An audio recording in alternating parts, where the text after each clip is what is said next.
नमस्ते मित्रों, मैं श्रवण कुमार सक्सेना और आज फिर एक वीडियो के साथ। इसमें पहले ये देखें किताब व्यापार में सफलता कैसे मिले।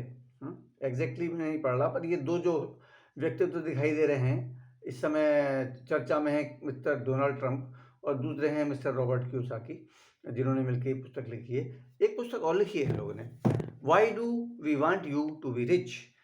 हम क्यों चाहते हैं कि आप अमीर बने, हम आपको अमीर क्यों देखना चाहते हैं। तो अगर ये दो हस्तियां अगर कोई इस शीर्षक से किताब लिख रही हैं तो कुछ ना कुछ तो महत्व होगा। और इतनी मोटी किताब लिख देना, वो भी किताब लगभग ऐसी है, तो कुछ तो लिखा होगा जिसे हम नहीं जानते, या जानते भी हों तो बहुत कम जानते हो। इतनी मोटी किताब तो नहीं लिख सकते हम। अच्छा, अब सिंपल सी बात यह है कि हम जीवन को काटने की मनोवृत्ति के साथ जी रहे हैं या किसी अवसर की खोज में हैं, या हम कुछ और चाहते हैं एक्स्ट्रा। अवसर की खोज होने का मतलब क्या है? क्या आप आज से जीवन से ठीक है, संतुष्ट है, भगवान के जो भी मिल रहा है सौजन्य से उसकी बड़ी कृपा है, लेकिन क्या हम कहते हैं बस भगवान और नहीं चाहिए बस? ऐसा तो नहीं ना। भगवान जो है बहुत अच्छी बात है, आपकी कृपा है, बड़ी अच्छी बात है, लेकिन ये और बढ़ जाए कृपा। कृपा तो सब बढ़वाना चाहते होंगे ना। तो वही ये कहते हैं। अब उसमें रीज़न आपने ढूंढ रखे हैं या नहीं ढूंढ रखे हैं, ढूंढ भी रखे हैं तो आप आगे बढ़ने के लिए साहस नहीं करते, या कि आपको अवसर नहीं मिला है। तो देखो, मैं तो अवसर के साथ ही बात करता हूँ, अवसर के बारे में वीडियो आपको बना कर कई बार दे चुका हूँ, लेकिन सिंपल सिंपल सी बातें हैं। अगर आपने सोच रखा है तो बहुत अच्छी बात है। क्यों सोच रखा है? क्योंकि दूरदर्शिता बहुत इंपॉर्टेंट चीज़ है। दूरदर्शिता का मतलब क्या है? भविष्य को आज देख लेना, या भविष्य का अनुमान आज लगा लेना कि भाई हमें कितने पैसे की ज़रूरत होगी। आज एक नॉर्मल शादी किसी बच्चे की, बच्ची की कितने रुपए में बैठती है। तो आज ही अगर मुझे अपने बच्चे की शादी करनी हो, आपको करनी हो, तो मेरे तो हो चुके शादी ब्याह सबके, तो इतने पैसे की व्यवस्था आप एकदम कर लेंगे क्या? तो यही सवाल अपने आप से।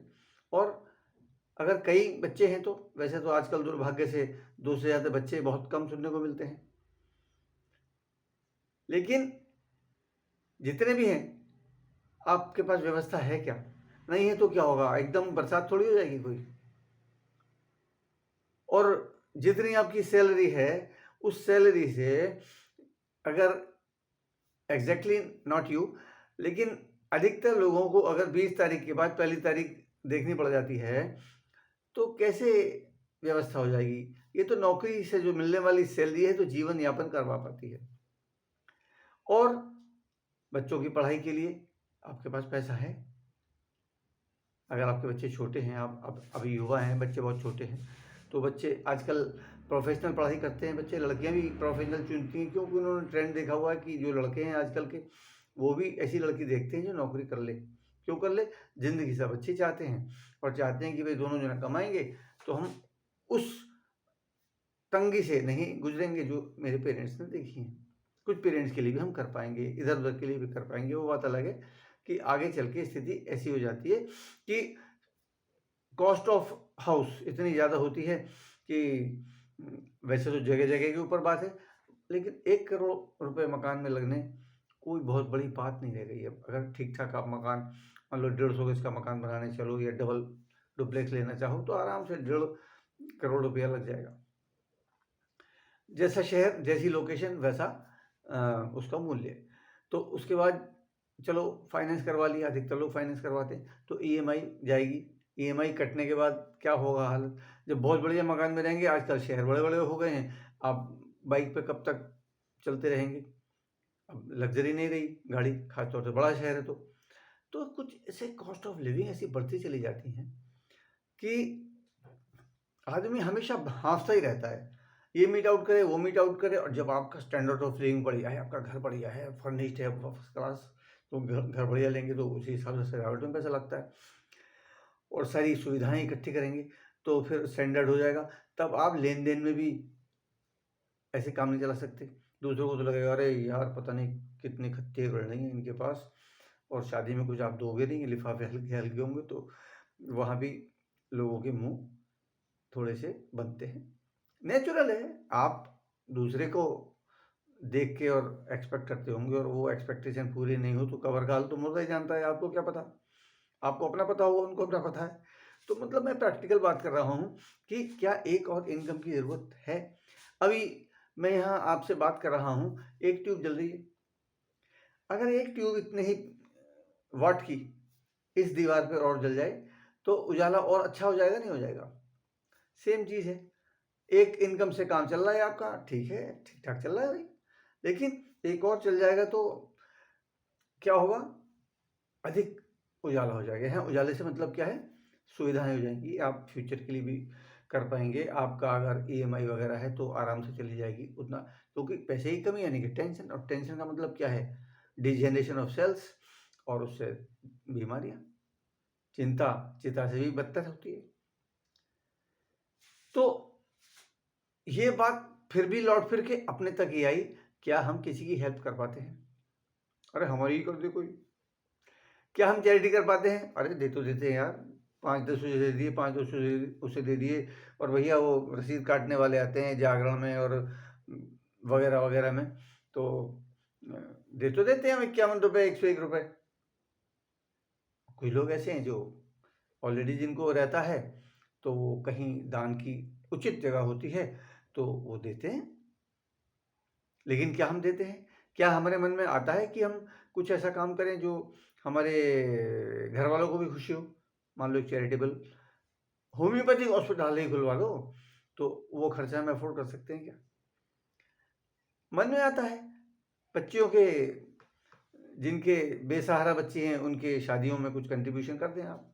लेकिन अपने रिश्तेदारों में भी, सबके रिश्तेदार लखपति करोड़पति नहीं होते, सबकी बिरादरी में लोग सारे करोड़पति लखपति नहीं होते। जो आर्थिक स्थिति वाले लोग हैं वो ऐसे मिलेंगे 20% बढ़िया स्थिति वाले कुछ। चलो हम सर्वे में नहीं जा रहे, आंकड़े में नहीं जा रहे, लेकिन बात क्या है? रहीम ने कहा है कि जो जल बाढ़े नाव में, ज्यों घर बाढ़े दाम, दो हाथ उलीचिए ये सज्जन को काम।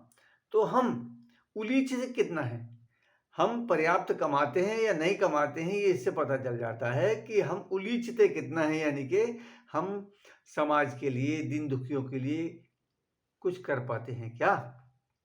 और दिन दुखियों के लिए, समाज के लिए तो छोड़ो, हमारा कोई अपना नियर्स एंड डियर्स में से आ जाए अगर 5 लाख रुपए, अचानक उसको जरूरत पड़ जाए, तो देने की स्थिति में है क्या? या हमें अगर 5 लाख रुपए की जरूरत पड़ जाए तो हमें कहीं मांगना तो नहीं पड़ेगा? हमारे पास बैंक बैलेंस है क्या? या एफडी तुड़ानी पड़ेगी? वैसे तो एफडी भी एक एज के बाद बनती है, अगर सैलरी के अलावा और इनकम नहीं है तो क्यों? सिंपल सी बात है, 80-20 का रूल है। वैसे तो वो भी 90 और 10 का हो गया है कि दुनिया की संपत्ति का, दौलत का, आमदनी का 10% जो है वो 90% लोगों के पास है, और बचा हुआ 90% 10% लोगों के पास है। तो आप समझ सकते हैं लोगों की हालत क्या है। ये जो हमने वर्ग बनाया ना, अपर, मिडिल और लोअर, तो जो मिडिल है ना, मिडिल में भी 3 क्लास हैं, अपर मिडिल, मिडिल मिडिल और लोअर मिडिल। तो जो प्रोफेशनल्स वगैरह हैं वो तो अपर मिडिल में आ जाते हैं, डॉक्टर, चार्टर्ड अकाउंटेंट और इंजीनियर वगैरह भी कुछ ऐसे प्रोफेशनल हैं जो, अन्यथा बस समझ लो बिना शब्दों के। तो कहने का मतलब क्या है? Dig the well when you are not thirsty. आपको लग रहा है ना अगर कि मैं कंफर्टेबल हूँ, तब भी कुआं तब ही खोद लेना चाहिए जब प्यास न लगी हुई हो, क्योंकि जब प्यास लगी हुई होती है तो कुआं खोदना संभव नहीं होता। नमस्ते, संपर्क में रहिए, संपर्क करते रहिए, आगे बढ़िए, संकोच छोड़ दीजिए, जो कुछ मन में डाउट हो दूर कर लीजिए, मुझसे बात करते रहेंगे तो सुखी रहेंगे, साढ़े नाल रहोगे तो ऐश करोगे।